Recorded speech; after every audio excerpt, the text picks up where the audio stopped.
this video, we're going to have a look at why, if God is so good, there is actually so much bad in the world. We each would surely admit that we are fundamentally flawed. We are selfish, shown in what we do, and we are responsible for the situations that we get into. We make those choices. God gave us this very important facility that is a basic part of our makeup. We can make choices. It's called free will. When he made Adam at the beginning of humankind and Eve soon afterwards, he gave them that ability, making decisions as they wished to. One thing he said that they should choose not to do was to eat the fruit of the tree that was in the centre of the garden that they lived in. I don't think that garden was like my back garden, more like Dufferin Gardens, but perhaps far larger. Everything we do know was perfect for their lives. But remember what happened? They made a bad choice. And given the number of bad choices we make that lead to problems, we cannot just blame them for everything that is bad. God's fierce enemy, Satan, always wants to ruin anything God gets pleasure from. Remember, God saw his creation and said it was good.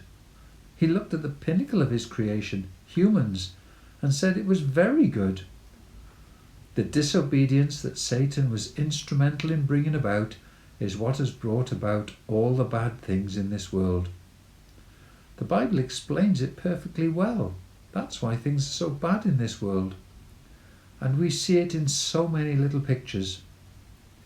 Back in the summer, I was with the family overlooking a beach on the Gower. A family had built this structure, a tower on the sand heap, so carefully constructed, and the family sat around it very proudly. When they left the beach, though, it wasn't long, less than 2 minutes probably, before a child of about 8 in a family that had been sitting nearby knocked that tower down. Why does that happen? Taking delight in spoiling what someone else has made, making sure nobody else could enjoy it. It's a picture of what Satan has done to this world. That day in the Garden of Eden, God said that Adam and Eve's free will decision affected creation as well as themselves. From that time on, God said things were going to be difficult. Let me just read a little bit from how the Message version of the Bible puts that. God told the man, "Because you listened to your wife and ate from the tree that I commanded you not to eat from, don't eat from this tree. The very ground is cursed because of you. Getting food from the ground will be as painful as having babies is for your wife. You'll be working in pain all your life long. The ground will sprout thorns and weeds. You will get your food the hard way, planting and tilling and harvesting, sweating in the fields from dawn till dusk." It would be difficult to eke out a living.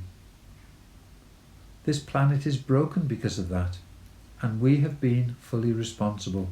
It was good when God made it. However hard we try, we can't help ourselves. There are times we try. Just see it on a small example. We enjoy the spirit of Christmas, goodwill to all, and how different things are in those days leading up to our normal Christmases. Everyone is so careful about each other, but how quickly things dissipate in the Boxing Day sales when it's dog eat dog, every man for himself, and the thought of loving your neighbours as yourself has gone out of the window. Look at the behaviours with lockdown. Many, perhaps with lockdown fatigue, cannot abide by the laws and exercise their God-given free will to meet illegally. Who can calculate the impact of such selfish actions on jobs, the economy, education, and the very life of people? Look at the panic buying in that first lockdown, resulting in a shortage of toilet rolls. A mad panic because we were told they had a shortage in Australia. Some people were left caught short before the supermarkets wised up that they needed to remove some of our free will for the good of everyone. God has never done that. We see our ongoing terrible impact on creation, don't we? We see the greed of the West. Developing countries cannot have what we've got in the West. They mustn't chop their trees down to make their lives better, we say. But we made the world like it is. We're okay. The UK has the rights to over 400 million vaccine doses. This country has a population of 67 million people. That leaves many countries, poor countries, without any. That's selfishness on a vile scale. And we seem to be rejoicing in the fact that we're okay, whilst others around us are not. Go back to our toilet roll shortage. Our leaders are no better at loving their neighbours, are they? Sorry, things are bad. And like it or not, we will never be able to change it. Politicians, economists, environmentalists are striving to change human behaviour. Don't put your faith in that working. It won't happen because we are fundamentally selfish. And selfish means, to me, I matter more than anybody else. At our core, we, the world's population, are rotten. And that is really not too strong a word. Just check out your own attitudes and behaviours to see who matters most to you. So, does all of this matter? Well, you may remember when the Hubble telescope was launched, back in the 80s, it wouldn't work because something had gone wrong in the manufacturing of it. That wonderful piece of equipment, designed to gaze into the far depths of the universe, was useless until that glitch was put right. It seemed only minor, but it actually stopped the whole thing working completely. It could not achieve its purpose and was a piece of space junk. I may think there is not much wrong with me, but even a little wrong ruins my purpose for being here, the reason I exist. The Bible tells us we are meant to have a friendship with the God who created us, but He can't do that until we are sorted out. I need to be fixed, but clearly, very clearly, I cannot do that myself.